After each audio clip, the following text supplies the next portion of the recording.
বরিশালের বানারীপাড়া পৌরসভার মাহমুদিয়া ইসলামিয়া আলিম মাদ্রাসা মাঠে খেলাধুলাকে সঙ্গী করে মাদক মুক্ত সমাজ গড়ে স্লোগানকে সামনে রেখে স্বাধীন বাংলা ব্যাডমিন্টন টুর্নামেন্ট 2025 সিজন 2 এর ফাইনাল খেলা অনুষ্ঠিত হয়েছে। জাকির হোসেনের তথ্যচিত্রে থাকছে বিস্তারিত।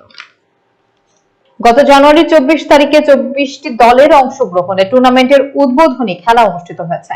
17 ফেব্রুয়ারি রাত 8টায় টুর্নামেন্টের ফাইনাল খেলা অনুষ্ঠিত হয়, যেখানে রবিন রাকিব ব্রাদার্স চ্যাম্পিয়ন এবং হিলফুল ফজুল রানার্স আপ হয়।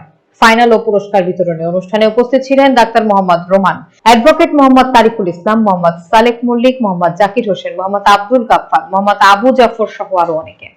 এছাড়াও টুর্নামেন্টে সহযোগিতা করেছেন মোহাম্মদ কবির হোসেন সর্দার, মোহাম্মদ শামসুল হক, মোহাম্মদ সাইদুল ইসলাম, মোহাম্মদ রফিকুল ইসলাম, মোহাম্মদ মনির হোসেন, বাবু মোল্লা।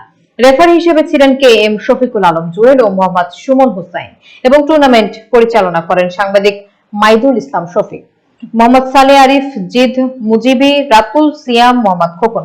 খেলা শেষে অতিথিরা চ্যাম্পিয়ন এবং রানার্স আপ দলকে নগদ পুরস্কার প্রদান করেন।